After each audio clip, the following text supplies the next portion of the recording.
Let's see. Is someone else still having trouble hearing me? There are several of you guys that are on here. Send me a shout out. Let me know if you can hear me or not, or if you're having difficulty hearing me.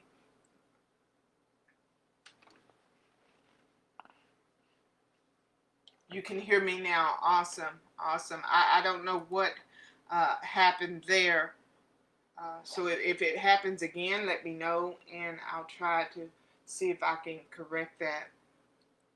So everybody else, y'all hear me okay now? Hit that heart button or that like button, thumbs up or something, just to let me know that you're hearing me okay.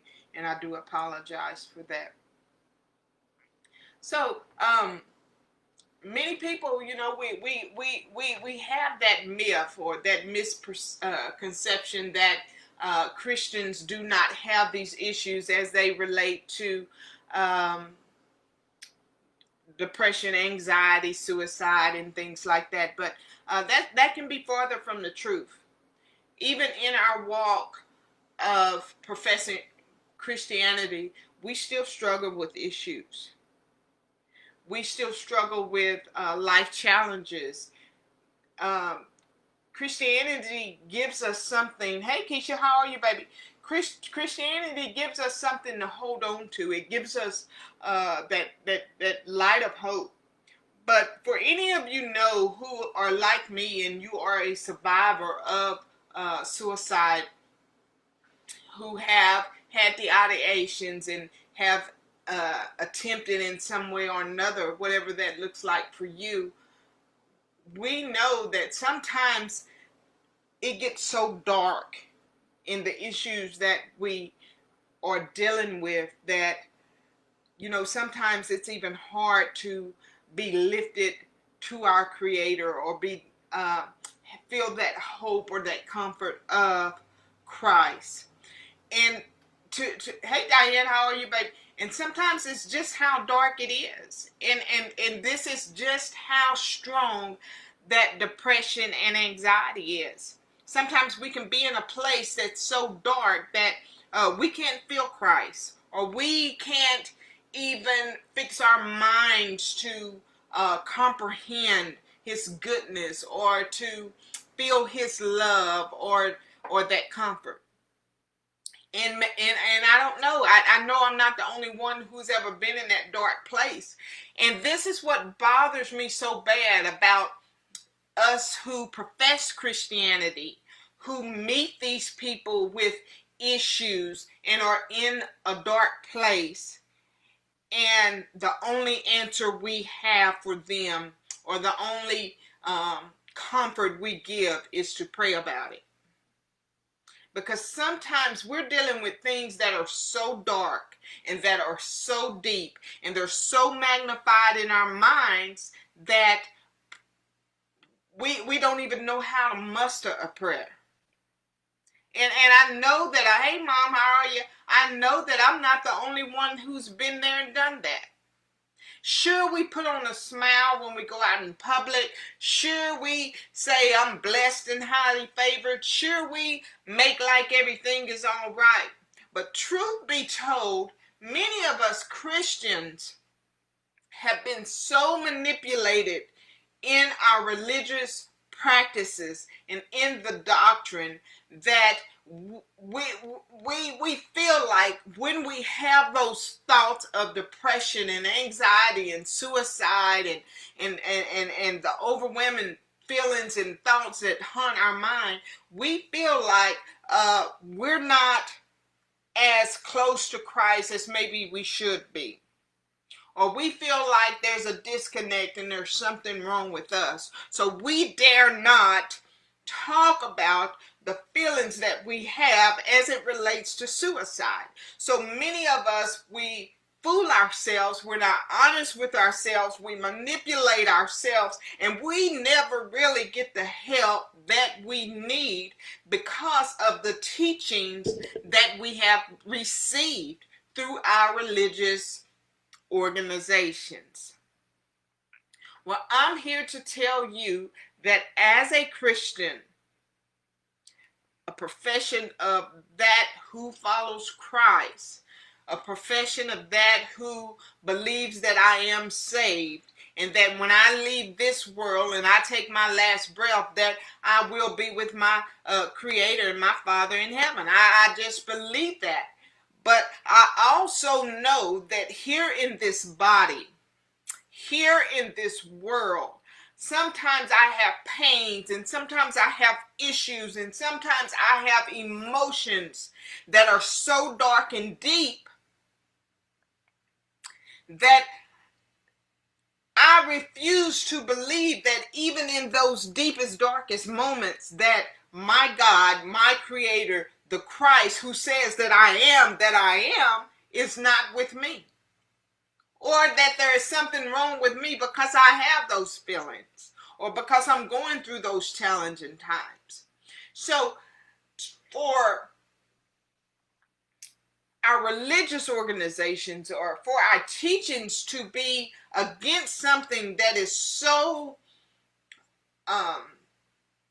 that runs so rampant in human nature, in the in our cultures and things, to discount it or to discard it and not have a real talk about it, but just to say that it's wrong, and if you do it you'll die and go to hell, and just all the things that we believe about it. We must begin to search out those answers and search out the scriptures for ourselves to understand what that really looks like. Now, for someone to die by suicide, and for us to judge and to say, because of our religious teachings, automatically that they miss heaven and go to hell, I cannot say that. And that is not something that I would put my mouth to say. That is not something that I know fully at this moment sitting here in front of you if I solely believe that or not. Because it's not something that I've searched to study in my own walk with Christ. But I've searched and I studied enough to know that there's nothing new as it relates to suicide. Suicide is mentioned several times in the Bible, in our biblical teachings. And I don't know where it mentioned as it talked about suicide, whether or not those people went to hell or heaven or whatever else. I can't say. Because just as it looked like Judas, which was the one who betrayed Christ or fulfilled his purpose by deceiving him with a kiss or whatever, you know. Then we look at the one with the hair, what is it, Samson, that was between the two pillars. That was suicide. You know, he died in the last purpose that he fulfilled. So I cannot say solely that suicide is right or wrong. That I believe that is between you and your walk with your Creator, and whatever it is that you choose to believe. I think that's your choice for you to study and search out for yourself. I just have to say that. I just have to be honest. Have I been a Christian contemplating suicide? Yes, I have. Have I been a Christian watching others, Christians, contemplate suicide? Yes, I have. Have we really openly talked about it and discussed the issues as it relates to what we're going through at that time? I can say that with every conversation I have, that the reason most say that they don't follow through with it is the fear of dying and going to hell. Well, there's many things that I believe that we can die and miss heaven for. And if that happens to be one of it, so be it. but also there's so many other things that we do in our life that don't line up. So whatever that looks like. Let's see what this comment says. I feel that we need to change our thought process on what Christianity is and what being a Christian means. Everyone that believes in Christ is not necessarily doers of Christ and is not willing to make the sacrifice to walk like Christ, which I feel distorts our understanding and faith in Christianity. So much so. So much so, you know, we take our doctrine for truth and we believe what's truth, but most of the time that truth comes through the words or the perceptions of our pastors or our leaders, and we never really search out that truth for what it is for ourselves. And so there's so many distorted views. When I look at suicide, like I view other things. People are hurting. People who follow through in the act of suicide and they succeed in the act, they don't really want to die. They want an escape for the pain. And some of the most common for our pain is the loss of someone we love, a loss of a job, domestic violence, bullying, addictions that we seem like we cannot overcome, depression and anxiety, mental health, bipolar depression, so mental health disorders that we don't control. You know, just so many things that are magnified in our minds. We're hurting. We're hurting. We need a way out. We want a way out. And in our minds, this pain, the traumas, the betrayals, the loss is so deep, it's so magnified in our minds that we can't see a way out. And for us to think that death is the only way out, to some people, they honestly feel like that is their only way. I can think back on those ideations that I had and thinking of ways that I could do it and do it discreetly without people knowing really what it was or what it is if I happen to succeed with it. You know, we're hurting.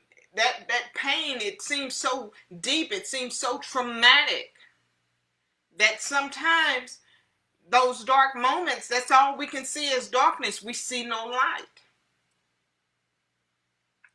And guys, I think about as a Christian, and as it relates to suicide, how many opportunities have we missed to really minister and help someone in their moments of suicidal ideations, or creating a plan to follow through with the suicide?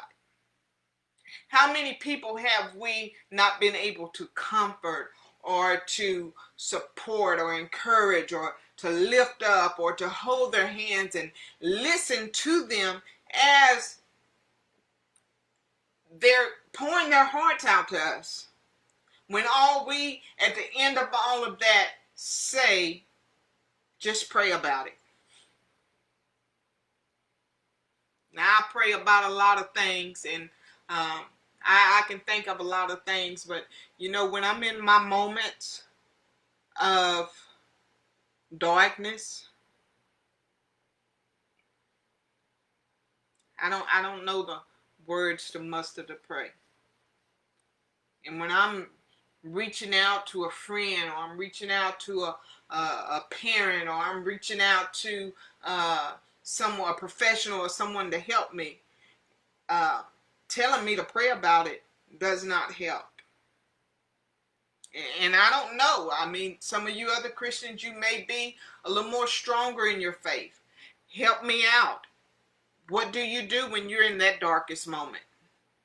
Is there something particular that you can go to that gives you solitude? But you know what? Let me tell you what we do, Christians. We self-medicate. I know what we do. When we're in the deep, darkest moment, we self-medicate. We lie to ourselves. We manipulate ourselves. We convert back to familiar things. We hear those words of manipulation and control that has kept us in bondage.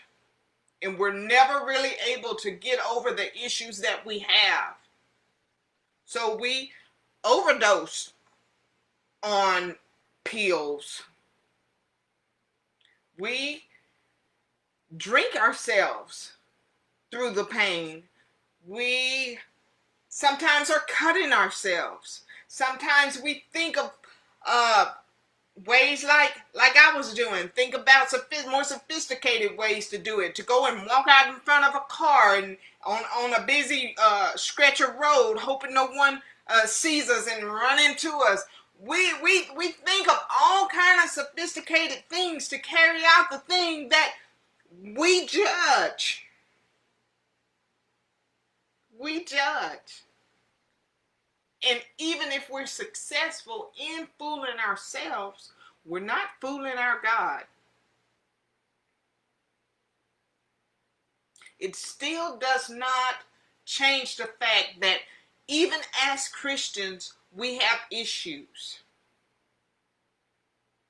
One of the thoughts that haunted me for years is the thought of waking up in the morning and walking in the room and finding one of my babies dead by suicide.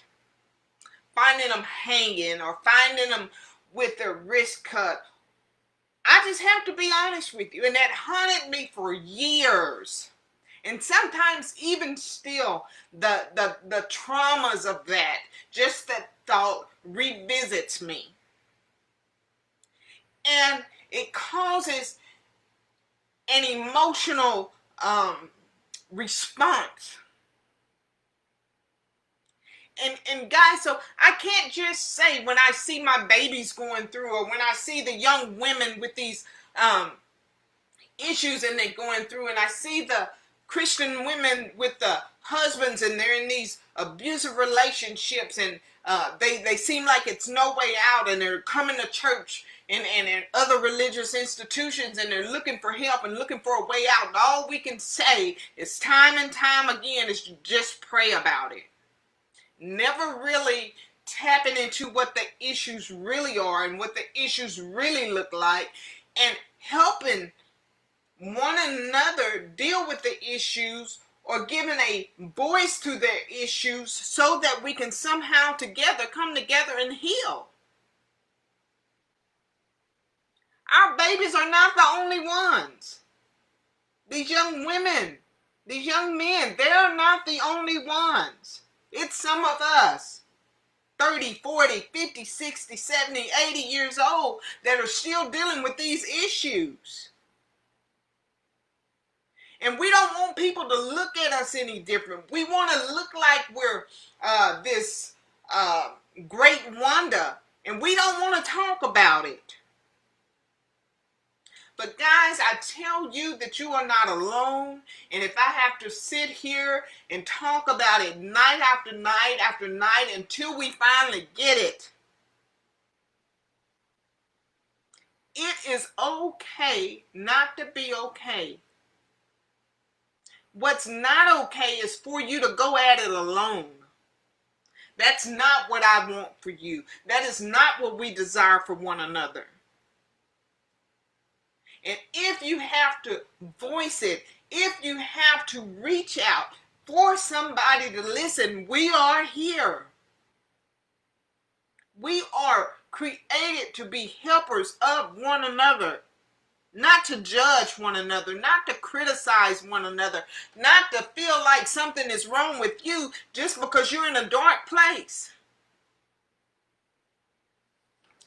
Let's take a look at some of the comments we have here. people that are Christians will always say, baby, you know your family loves you. Sometimes I wonder, even your family can be the problem that sets the stress or anxiety. Rightfully so. Well said.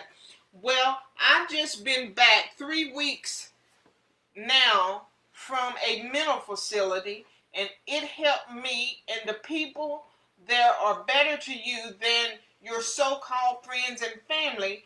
They do try to help you. Well, I'm glad I went, but I'm back, and I'm going to isolate myself in the Word and stay to myself, and I will be turning in to listen to you, Sister Ann.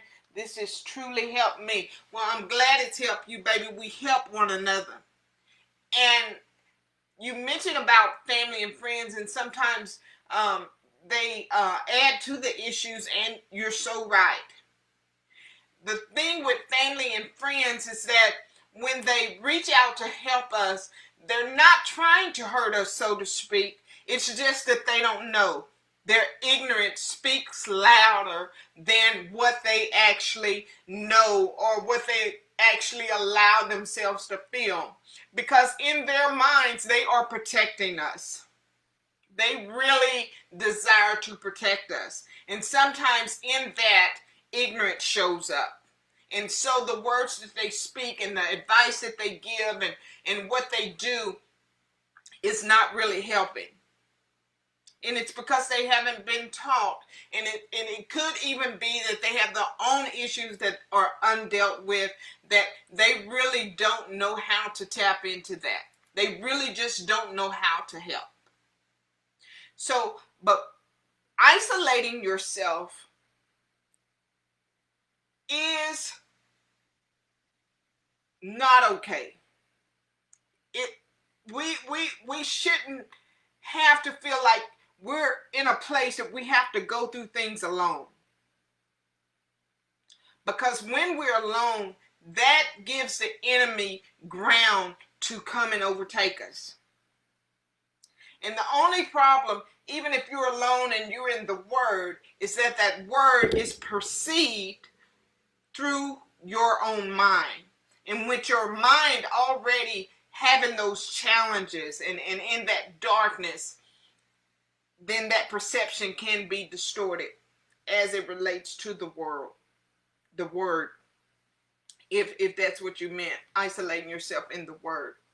So I would suggest, or I would say, even if you're having to reach out to me, even if you have to reach out to someone else that you trust, even if you're having to reach out to a mental health professional, find someone that you can talk to just listen. You don't need advice. You need someone to listen.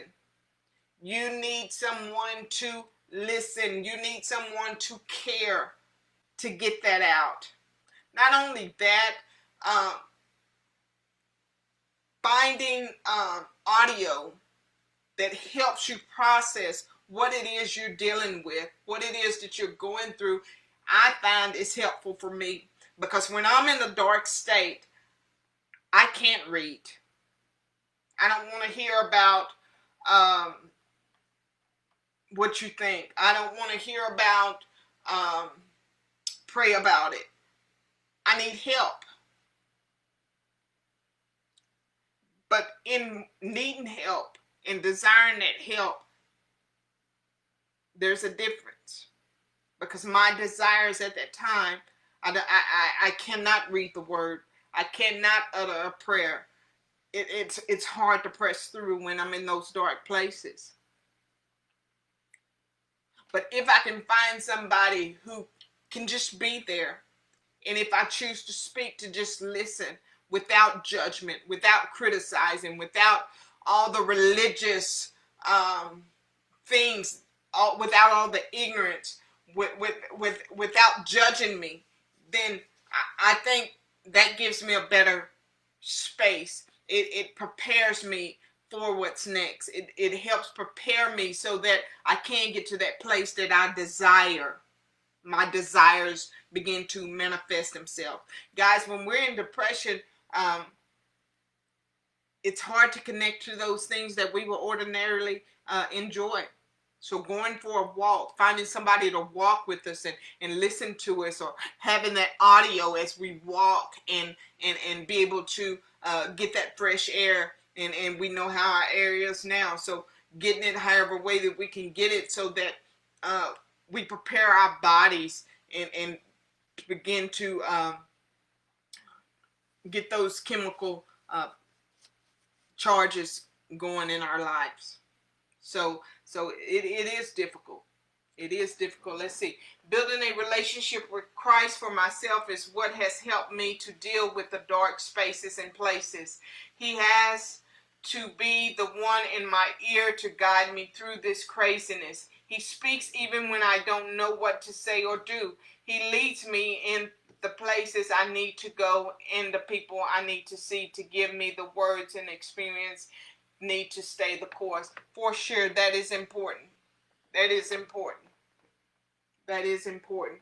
And I'm quick to tell people now, don't isolate yourself from me when you're going through stuff. When you're going through, don't isolate yourself from me. That's when you need to draw to me the most. That's when I'm drawing you to you the most. You know, we don't have to talk about it if you don't want to talk about it, but I do want you to know that I am here. And we as believers, we should be so connected. We should be so connected that when our loved ones and when people are around us and we know their behaviors, we ought to see and recognize when that changes. That's what awareness is. It's about being aware that something with you is not quite right. And you may not want to talk about it right now, but I want you to know that I'm here. I want you to know that what you're going through, you are not alone. And that I've been there and done that. And there may be a day I need to reach out to you and for you to support me and hold me up in my dark time. But because you're in darkness now and I'm in light, now I have a little strength. Let me stand with you. Let me be a voice for you. Let me be an ear to you. And this is how compassionate and how sensitive our walk is. This is how important it is. And this is why we cannot, on our best days, be so distracted about everything that's going on in the world. Because we got to be putting stuff in us that even when we hit these dark nights, even when our loved ones are going through these dark and challenging times that pull on us, we got to have something in us that's going to sustain us through those tough and challenging times. So I believe that if we just see people going through and we know that they're going through and the behaviors change and we just ignore it and tell them to pray about it, it's because we're not prepared. We have not stored up what we need to support one another when we're going through. We tell people to go to church, but we are not teaching and showing them how to pray and how to build a relationship with God for themselves. What we put in is what is going to come out when the pressure is on us. We think we can feed all of these worldly views and practices and can survive the pressures of the world. Only God's word can save us. Jesus must be the captain of our ship if we are to survive the storms. So true. So true. What goes in us is what's going to come out, but we can't wait till we're in darkness to decide to put something in us. This is a daily walk. He is our daily bread. Our mind should be renewed daily.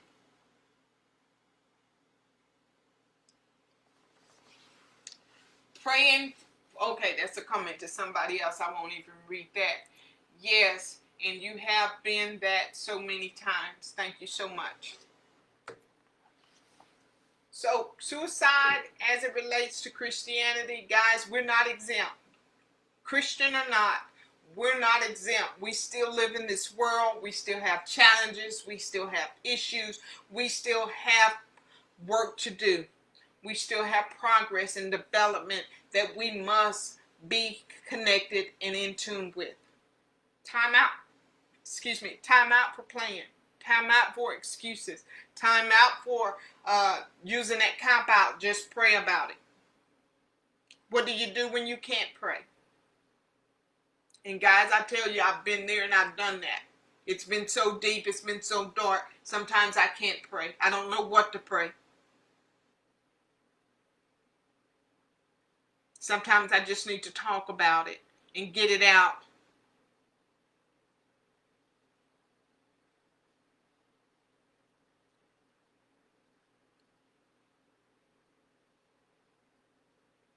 I appreciate you being here with me tonight.